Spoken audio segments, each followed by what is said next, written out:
오늘은 팔자가 센 사주들에 대해서 좀 알아보도록 할게요. 실제로 상담 오시는 분들 중에서도 제가 일이 좀 안 풀리는데 팔자가 세서 그렇다던데 제가 이혼을 했는데요. 옛날에 어떤 어르신분들이 저보고 팔자가 세서 너는 이혼할 거라고 그러셨는데 제가 몸이 이유 없이 계속 아프거든요. 제가 아무래도 팔자가 세서 그런 게 아닐까요? 얘기하시는 분들이 정말 많거든요. 그만큼 이 팔자가 세다는 그 약간 부정적인 뉘앙스가 아무래도 좀 더 많긴 한데 사실 이 팔자가 세다는 거는 정확히는 신기가 강하다는 의미입니다. 그래서 일단은 팔자가 센 사람들의 특징에 대해서 좀 알아보도록 하고 또 그 원인에 대해서도 좀 오늘은 얘기를 드려볼게요. 자, 첫째, 인생에 직업의 변동이 유독 많다. 뭔가 좀 진득하게 한 우물을 파기보다는 약간 좀 그렇게 변동이 좀 많다는 걸 의미하거든요. 그러니까 이것도 해보고 저것도 해보고 혹은 뭐 일은 똑같지만 계속해서 직장의 변동이 생긴다든지 그래서 여기서 조금 다니다가 저기서 조금 다니다가 또 금방 뭔가 문제점을 찾아내거나 금방 또 실증이 나거나 때려치우고 그래서 또다시 계속해서 옮겨가는 그러니까 한 군데에 정착하기 힘든 사주다라고 볼 수 있거든요. 직종 변경, 직장 변경 혹은 직장이 많이 안 바뀌시는 분들은 유독 이사를 많이 하신다든지 아니면 뭔가 지방을 많이 돌아다니신다든지 그런 특징이 있습니다. 자, 둘째는 1번과 이어져서 1년 전과 지금의 내 삶에 변화가 많다. 꼭 이게 뭔가 직업뿐만 아니라 조금 더 넓게 봤을 때는 뭔가 내 주변 환경의 변화라든지 아니면 뭔가 내 심경의 변화라든지 이런 식으로 뭔가 대내외적으로 되게 변화가 많다라고 봐야 돼요. 그래서 내가 친하게 지냈던 사람들 역시 1년 전과 지금이 많이 다르고 뭔가 그때는 죽고 못 살던 사람들이 지금은 안 보인다던가 아니면 새로운 사람들로 채워진다던가 떠나간다던가 이런 식으로 좀 시절 인연이 유독 많다는 특징이 있거든요. 또 취미생활 역시 뭐 그때 내가 관심 갖던 게 지금은 많이 달라지고 가치관도 좀 많이 다르고 그때는 뭔가 되게 재미를 붙여서 막 했던 것들이 지금은 또 금방 실증나서 새로운 취미를 찾아서 하신다든지 이런 특징이 있습니다. 왜냐면은 내가 흥미를 갖고 재미를 갖는 게 좀 짧아요. 그만큼 짧다 보니까 이것 배우다가 또 금방 실증나면 또 저것 배우다가 또 금방 실증나면은 또 새로운 거 배우다. 그러니까 1년 전과 지금의 내가 시간을 들이는 것들이 많이 다르다. 자, 셋째는 내 감정에 컨트롤이 되지 않는다예요. 그래서 이제 낮에까지만 해도 되게 괜찮았다면 열심히 일 잘하고 밥 잘 먹고 그리고 집에 들어왔는데 갑자기 너무 미친 듯이 우울해지는 거예요.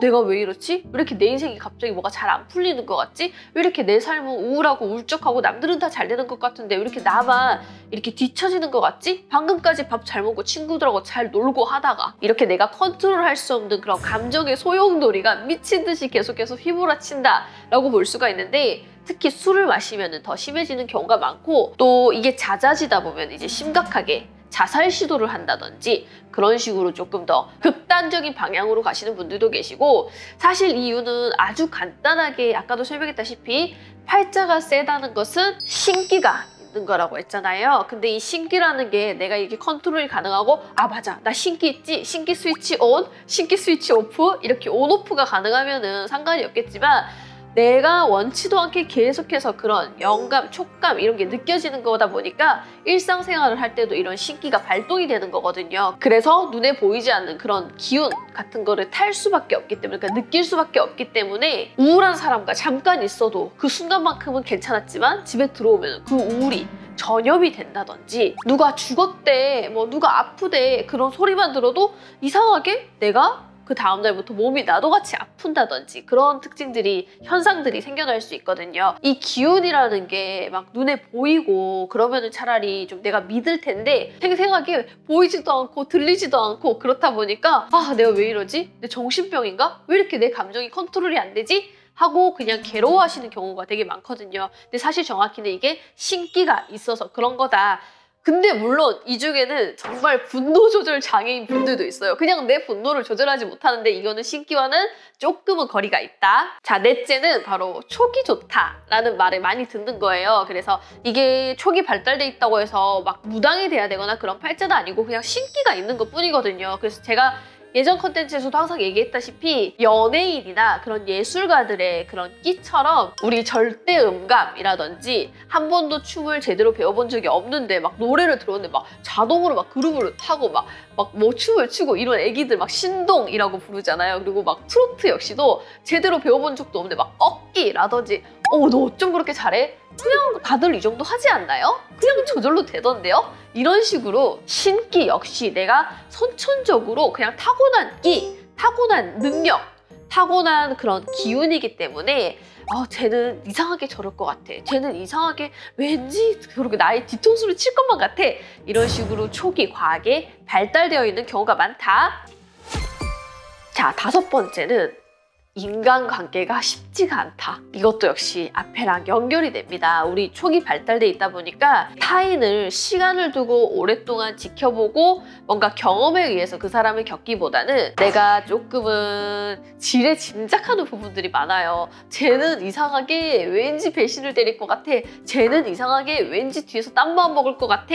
이런 식으로 내가 좀 뭔가 지레 짐작을 하고 본인이 스스로 판단을 해버리다 보니까 좀 무리 생활을 하게 됐을 때 좀 구설수라든지 시비수라든지 이렇게 좀 그런 것들이 많은 특징들이 있어요. 누가 나를 좋아하고 누가 나를 싫어하고 그런 거를 겪기도 전에 이미 느낌으로 너무 잘 받는 거예요. 근데 이런 거에 무디다고 하면은 사실 제가 나를 좋아하든 말든 싫어하든 말든 그럼 나는 내 일을 하면 돼. 왜 안 느껴지니까 모르니까 관심이 없으니까. 근데 내가 옆에 앉아있기만 해도 괜히 막 신경이 쓰이고 괜히 막 나를 싫어하는 느낌이 막 팍팍 들고 그런 것들에 너무 예민하게 자꾸 반응이 되고 하다 보니까 이상하게 사람들과 있는 생활 속에서 내가 조금은 막 쟤는 이상하게 좀 예민해. 쟤는 저 사람이 아무 말도 안 했는데 막 그냥 싫대. 몰라. 좀 성격이 좀 이상해. 이런 식으로 조금 평가를 받을 수 있다 보니까 내가 더 어떻게 했어요? 더 예민해지고 더 위축이 되고 더 사람들과 경계심이 생기고 그래서 이런 분들 같은 경우에는 어릴 때 이렇게 따돌림을 당한다든지 사람들 사이에서 뭔가 인간관계에서 되게 어려움이 유독 많다든지 보기에는 아무 문제가 없는데도 사람들과 잘 어울리지 못하는 그런 특징을 겪는 경우가 많다. 왜냐면은 겉으로는 웃으면서 나를 대하지만 속으로는 나를 싫어하는 게 이 촉으로, 느낌으로 다 느껴지잖아요. 근데 주변 사람들 얘기해버리면 야 아니야 너 좋대. 야 네가 너무 예민한 거 아니야? 야 네가 혼자 너무 부정적인 성격 아니야? 너무 냉소적이지 않아? 이런 식으로 얘기해버리니까 나는 점점 입을 닫게 되고 이 무리 생활에 점점 소외가 된다. 자, 6번째 특징은 꿈을 많이 꾼다가 있겠어요. 그래서 꼭 뭔가 의미 있고 뭔가 메시지가 있는 꿈뿐만 아니라 오만 잡꿈, 정말 별의 별꿈을 다 꾸는 거예요. 그래서 아침에 내가 막 회사를 가고 냉장고 문을 열고 이런 별의 별꿈을 다 꾸다 보니까 처음에는 그런 것들에 의미 부여를 하셨다면 나중에는 그냥 또 잡꿈 꿨네. 그냥 또 원래 저 꿈 많고 생각이 많아서 그런가 봐요. 이런 식으로 좀 하시는 분들이 많은데 실제로 이런 분들 특징이 꿈을 많이 꾼다도 있어요. 자, 7번째는 몸이 이유 없이 아플 때가 많다예요. 그러니까 병명이 없는 통증이 많다는 걸 의미하는데 이건 아까 3번째 내가 그러니까 감정을 컨트롤할 수 없다와도 이어지긴 하는데 이게 내가 신기가 발달이 돼 있다 보니까 이렇게 눈에 보이지 않는 기운이라든지 뭔가 느껴지고 타고나고 아무 일도 없는데도 나는 이상하게 몸이 아프고 그러다가 또 자연 치유가 되고 그러다가 또 다시 몸이 아프고 하도 아프다는 말을 많이 하니까 주변에서는 쟤 왜 저렇게 꾀병이 심해? 아니 병원 갔는데도 아무런 병명이 없는데 저렇게 자꾸 아프대 라고 하다 보니까 당연히 억울해질 수밖에 없습니다. 그래서 이를 두고 보통 사람들은 막 신병이다 라고 얘기하는데 사실 정확한 용어의 명칭은 무병이에요. 병명이 없다라고 보셔야 돼요. 그래서 어디 되게 음습한 장소라든지 기운이 좋지 않는 장소에 가면은 이상하게 내가 무겁게 뭔가 가라앉는 느낌이 든다든지 머리가 되게 무겁게 짓눌리는 느낌, 눈꺼풀이 무겁게 다치는 느낌이 든다든지 아니면 뭔가 소름이 자꾸 끼친다든지 왜냐면은 방금까지만 해도 너무 좋았다가 거기 들어가는 순간 이상하게 막 몸이 안 좋아진다든지 그리고 거길 빠져나오면 다시 좋아진다든지 이런 식으로 좀 그런 특징들이 있어요. 왜냐면은 내가 눈에 보이지 않는 기운의 영향을 계속 받다 보니까 그런 거다. 자, 8번째는 가위 눌림이라든지 소름이라든지 뭔가 환각 증상이 있다. 우리가 이렇게 가위로 눌린다는 거는 보통 사람들이 아 내가 너무 기가 허해서 그런가? 내가 너무 이게 기가 약해서 그런가? 라고 얘기하시는 분들이 많은데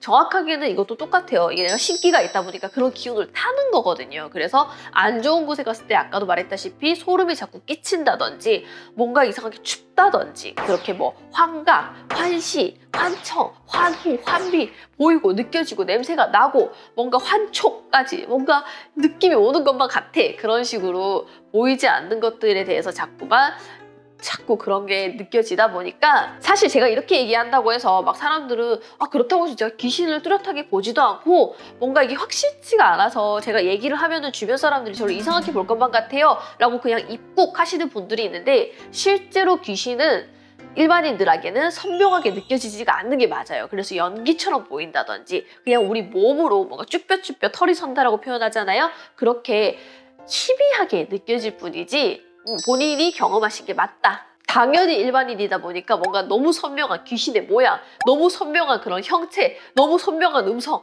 야, 너 어쩌고저쩌고 대화를 듣고 하면은 사실 그 정도 됐으면은 제가 이제 상담을 하면서 겪은 게 그 정도 경지에 이르신 분들이 실제로 많아요. 근데 그 정도 경지에 이르신 분들은 어릴 때부터 되게 많은 귀신들을 보고 자기도 이제는 그거를 그냥 일상생활처럼 받아들이신 분들이 많거든요. 그래서 뭔가 이런 거에 되게 크게 과민 반응하시지 않고 아, 또 왔구나. 아, 또 들리는구나. 아, 또 느껴지는구나. 여기 터가 안 좋구나. 오케이, 빠져나가야지. 거의 이 정도의 어떻게 보면은 내림은 받지 않았지만 거의 무당 못지않은 경지에 이르신 분들이 많지만 대부분의 사실 99%의 사람들은 선명하게 보이거나 뭔가 선명하게 딱 마주하거나 그런 것보다는 그냥 느낌, 안개, 연기 같은 그런 뿌연 느낌으로 오는 경우가 훨씬 더 많다. 자, 오늘은 여기까지 팔자가 센 사주들의 8가지 특징에 대해서 얘기를 해봤는데 자신은 몇 가지가 해당이 되는지 한번 살펴보시고 그렇다면 도대체 이놈의 팔자는 왜 센 걸까? 나는 원하지도 않고 원치도 않고 바라지도 않았는데 왜 내 팔자는 센 걸까? 궁금해하시는 분들이 많으실 텐데 다음 영상에서 찾아뵙도록 하겠습니다. 감사합니다.